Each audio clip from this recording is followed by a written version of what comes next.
Hello, কেমন আছো তোমরা সবাই? চলে আসলাম নতুন একটা ব্লগ নিয়ে। তো দেখো, আমরা সেদিনকে বেরিয়ে পড়েছিলাম কালী পুজোর দিন কালী পুজোর ঠাকুর দেখতে বারাসাতের উদ্দেশ্যে। তো সেদিনকে যেহেতু বাইকে ছিলাম, কথা বলছিলাম, মাইকটাও ছিল না সাথে। তো যখন কথাগুলো বলছিলাম, কথাগুলো না আসেনি। তো সেই জন্যই আবার আমাকে ভয়েস ওভার দিতে হইলো ওই জায়গাটাতে। তো দেখো, দেখতে দেখতে আমরা দেগঙ্গাতেও পৌঁছে গেলাম। দেগঙ্গার এখানে কি সুন্দর এই রাধাকৃষ্ণের মন্দিরটাই, জানো তো, গান বাজছিল।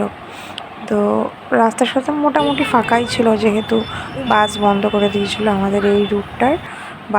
বসিরহাটের রুটটা টোটালটাই বাস বন্ধ করে দিয়েছিল। তো খুব তাড়াতাড়ি আমরা 1 ঘন্টা 15 মিনিটের মধ্যে বারাসাতে পৌঁছেও গেছিলাম। পৌঁছেই ফার্স্ট এই প্রথম প্যান্ডেলটা দেখে নিলাম, যেখানে করেছিল আর হতে চাই না উমা, সেই ফেমাস কাশী বসলিনের প্যান্ডেলটা। তো এই প্যান্ডেলটার থিম আমার খুব ভালো লাগে। যেমন ভালো লাগে ঠিক তেমনই অতটাই ভয় লাগে, কারণ থিমটা সত্যি কথা বলতে খুব ভাবনার, খুব আবেগের। যে এটা তো বাস্তব না, এটা বাস্তব জীবনে হচ্ছেই আমাদের মেয়েদের সাথে। তো এই জীবনটাকে দেখলে না আমার প্রচণ্ড ভয় লাগে। আর এই প্যান্ডেলটায় জানো তো, তোমাদের দাদাভাই আসেনি দেখতে। ও সেখানে গাড়ি পার্ক করতে পারেনি বলে ও বললো, তুমি আর মেয়ে চলে যাও, মেয়েকে সাবধানে রেখো, তুমি আরও গিয়ে দেখে আসো। তো পিসা আমার সাথে ছিল, তো একটু ভয় ভয় লাগছিল। তো প্রথমে প্যান্ডেলটা ঘুরে নিয়ে তারপরে এইরকম মায়ের মূর্তিটা দেখে নিলাম। মায়ের মূর্তিটা সত্যিই খুব সুন্দর করেছে। আর আমি তো সবসময় এক কথা বলেই থাকি, মাকে যেমনভাবেই বানানো হোক, মা তো সুন্দর, বলো। মা সুন্দর বলেই তো আজকে আমরাও সুন্দর। তো মায়ের সাথে কিছুটা পিসারানি পোজ দিয়ে ছবি তুলে নিল, আমিও দু একটা ছবি তুলে নিলাম। আর বাইরে থেকে না লুকটা এইরকম ছিল যে বস্তায় মধ্যে একটা মেয়েকে রাখা হয়েছে। আর তারপরে দেখো, ওখান থেকে বেরিয়ে চাপাডালির দিকে চলে আসছি। এরপরে যাব হচ্ছে আমরা কোথায় জানো তো? হ্যাঁ, ঠিক ধরেছো, কলোনি মোড়ে চলে এসেছি। এরপর যাব আমরা নবপল্লীতে, নবপল্লী অ্যাসোসিয়েশন। হাই, আসো, আমাদের সঙ্গে চলে আসো। তো তারপরে দেখো, কিছুটা হাঁটার পরেও দাদা ভাই এটাতেও আসেনি। তো বাইকের জন্য সমস্যা হচ্ছিল বলে। তো আমরা দিনের বেলায় গেছিলাম বলে একটু ফাঁকা, তাও এটাকে ফাঁকা বলে বলো, এটা অনেকটাই ভিড়, কিছুটা ভিড়। কারণ রাতে যে পরিমাণ বারাসাতে ভিড় হয়, বাপরে, তার থেকে দিনের বেলা দেখে নেওয়াই ভালো। আর যেহেতু আমি এবছর বাপের বাড়ি গেলাম না কিছু কারণবশত, তার জন্য আমাকে বাদুরিয়া থেকেই দেখতে হলো। যেহেতু সেটা রাতে পসিবল না, সেহেতু সেটা আমি দিনেই করেছি। তো দেখো, তারপরে মণ্ডপের সামনে চলে আসলাম। এসে মণ্ডপে ঢুকে নিয়ে আগে কিছুটা ছবি টবি তুলে নিয়েছিলাম। নিয়ে তারপরে পিসারানি একটু পোজ দিচ্ছিলো ওই জায়গাটায় দাঁড়িয়ে। তো সিকিউরিটি দাদা বলল, হাত দিও না। কিন্তু কি করবে, এত সুন্দর কারুকার্য, হাত না দিলেও কি মন ভরে? তো এখানে এসে দেখি আর বাংলাতে থেকে নিউজের হচ্ছিলো। তো মাকে দর্শন করে আমরা বেরিয়ে পড়লাম পরবর্তী প্যান্ডেলের উদ্দেশ্যে। তো দেখো, কিছুটা ফটো সেশন করে নিয়েছিলাম আমি আর পিসাবুড়ি। তো সেগুলোই তোমাদের সঙ্গে শেয়ার করে নিলাম। তারপরে চলে এসেছিলাম বারাসাত রেজিমেন্ট ক্লাবের এখানে। তো এইখানটার প্যান্ডেলটা থিমটা খুবই সুন্দর ছিল। কেমন থিমটা ভালো ছিল, প্যান্ডেলটা খুব সুন্দর ছিল। কিন্তু এইখানে কি হয়েছিল জানো তো? এইখানে আমি জানতাম বারাসাতে একটা প্যান্ডেলে মাকে কত ভরি যেন সোনা পরানো হবে, কিন্তু সেটা যে এই রেজিমেন্ট ক্লাবেই, সেটা আমি জানতাম না। আর এইখানে যখন আমি ফটো তুলছি, ভিডিও করছি, তো একটা সিকিউরিটি ম্যাম বলছে তাড়াতাড়ি করে চলে যান, এখানে দাঁড়াবেন না। আমি তখনই হঠাৎ করে মায়ের দিকে ভালো করে চোখ যায়, তারপরে তো বুঝতে পারি যে হ্যাঁ, এখানে মাকে তো সোনা পরানো হয়েছে, তাহলে এখানেই সেটা। তো ওখান থেকে দেখে বেরিয়ে আসি। যত সম্ভব বলতে পারবো না, এটা হয়তো মেবি পাইনিয়ার ক্লাব, কারণ বারাসাতের, আমি মধ্যমগ্রামের মেয়ে। তো বারাসাতটা না ছোটোবেলা থেকে আমি খুব কম এসেছি। যতটুকুনি বারাসাতে ঠাকুর দেখা আমার বিয়ের পরে। তো বারাসাতে কোনটা কী ক্লাব আমি ঠিক বলতে পারবো না। তো মেবি সম্ভবত পাইনিয়ার ক্লাব, আর যদি ভুল হয়ে থাকে তোমরা একটু সংশোধন করে নিও। তো এই যে প্যান্ডেলের থিমটা ছিল ঠিক এরকম। আর এই প্যান্ডেলটায় জানো তো একটা টুইস্ট আছে।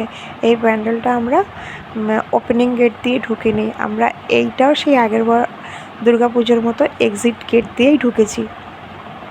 জানো তো কী করবো, এই প্যান্ডেলটা ঢুকতে গেলে অনেকটা দূর হাঁটতে হবে। তো তোমাদের দাদাভাই বললো অত দূর হাঁটতে হবে না, তোমাকে আমি শর্টকাটে নিয়ে যাচ্ছি চলো বলে তোমাদের দাদাভাই এটাতেও নিয়ে এসেছিলো।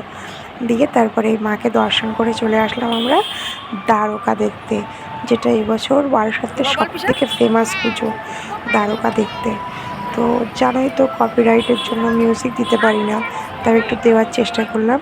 তোমরা এই প্যান্ডেলটা দেখে নাও, তারপরে আমি আবার আসছি।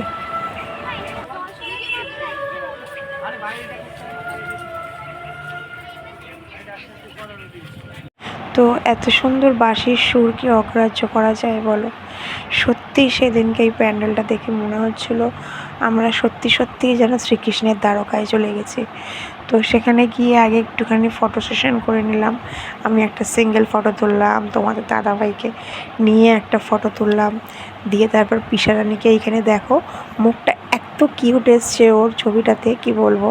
তারপরে এই যে আমাদের সেই ঠাকুর যার জন্য এতটা পতাশা, কৃষ্ণকালী রূপ মায়ের। তো মাকে দর্শন করে মায়ের কাছে মনের সমস্ত কষ্ট, দুঃখ, কষ্ট, আশা সমস্ত কিছু মায়ের কাছে দিয়ে চলে আসলাম পরবর্তী একটা ঠাকুর দেখতে প্যান্ডেলের উদ্দেশ্যে।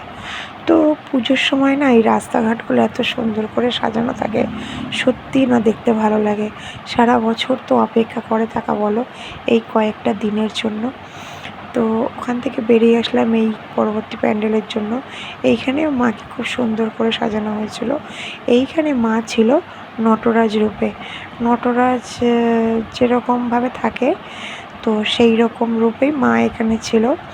তো মায়ের এই রূপটাও খুব সুন্দর ছিল, আর প্যান্ডেলটা না ঠিক এরকম ধরনের ছিল। তো দেখে নাও তোমরা মায়ের এই রূপ। কারা কারা এখানে এই প্যান্ডেলগুলোতে কারা কারা গিয়েছো, কারা কারা কটা প্যান্ডেল দেখলে বারাসাতের মধ্যমগ্রামে, আর তোমরা কারা কারা ভিডিওটা কোথা থেকে দেখছো আমাকে কমেন্ট করে জানাও। তোমরা কিন্তু কমেন্ট করছো না, আগে তোমরা কমেন্ট করতে, এখন তোমাদের কমেন্ট অনেক কমে গেছে কেন গো? আমিও তোমাদের ভিডিওতে যে কমেন্ট করব, তোমরা আমার ভিডিওতে কমেন্ট করো, তাহলে তো আমি জানতে পারবো তোমরা কে কোথা থেকে ভিডিওটা দেখছো। আর তারপরেই চলে এসেছিলাম ওখান থেকে বেরিয়ে সোজা মেন যশোর রোড ধরে আমরা বেরিয়ে চলে এসেছিলাম শ্বেতপুকুরের দিকে। শ্বেতপুকুরে একটা বড় প্যান্ডেল হতো, তো সেই প্যান্ডেলটা দেখলাম এবছর হয়নি। ওখান থেকে ঢুকে আমরা চলে এসেছিলাম বারাসাত শ্রীনিকেতনের ওদিকে। শ্রীনিকেতনের অপোজিটে এই প্যান্ডেলটা করেছিল। ওখান থেকে প্যান্ডেলটা দেখে আমরা বেরিয়ে এসেছিলাম বড় কালী দেখতে, বারাসাতের যে বড় কালী। তো আমরা তো বড় কালী মাকে প্রণাম করে দর্শন করে আসলাম, তোমরাও একটু দর্শন করে নাও বারাসাতের বড় কালী মাকে। মায়ের কাছে এটাই কামনা তোমাদের মনের সকল ইচ্ছা যেন উনি পূরণ করেন, তোমাদের সকল মনের আশা যেন উনি সফল করেন। তারপরে চলে আসলাম বারাসাত মাছ বাজারের যে পুজোটা হয় সেইখানে। দেখো আমরা বনগাঁতে যে প্যান্ডেলটা দেখেছিলাম দুর্গা পুজোয়, ঠিক সেই সেম প্যান্ডেল। দেখো কি সুন্দর লাগছে, খুব সুন্দর করেছিল প্রত্যেকটা প্যান্ডেল।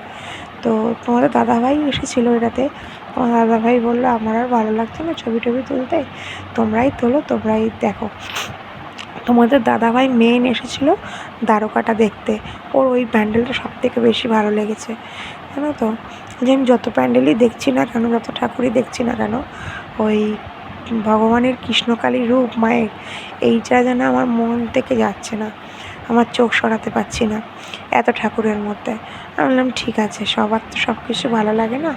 তো তারপরে ওখান থেকে বেরিয়ে আমরা আবার চলে এসেছিলাম আমাদের টাকি রোডে।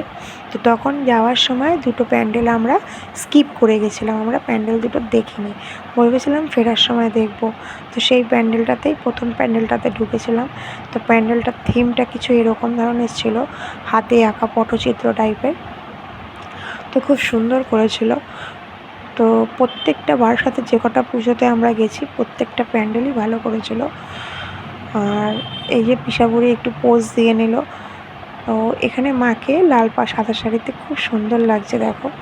তো তারপরে আবার একটা প্যান্ডেলে চলে এসেছিলাম। এইখানে জানো তো পিসাকে আগের মেলাটাতে কিছু কিনে দেওয়া হয়নি বলে পিসাই বায়না করছিলো এই মেলাটায় যাবে। তো দেখো বাড়ি চলে এসেছি, বাড়ি চলে এসে মাঝখানে আর ভিডিও করা হয়নি। তো আজকের ভিডিওটা আমি এখানেই শেষ করছি। এর সেকেন্ড পার্ট খুব তাড়াতাড়ি আসছে। তো আজকের মতো আসি, পরে দেখা হচ্ছে নেক্সট একটা ব্লগে। টাটা।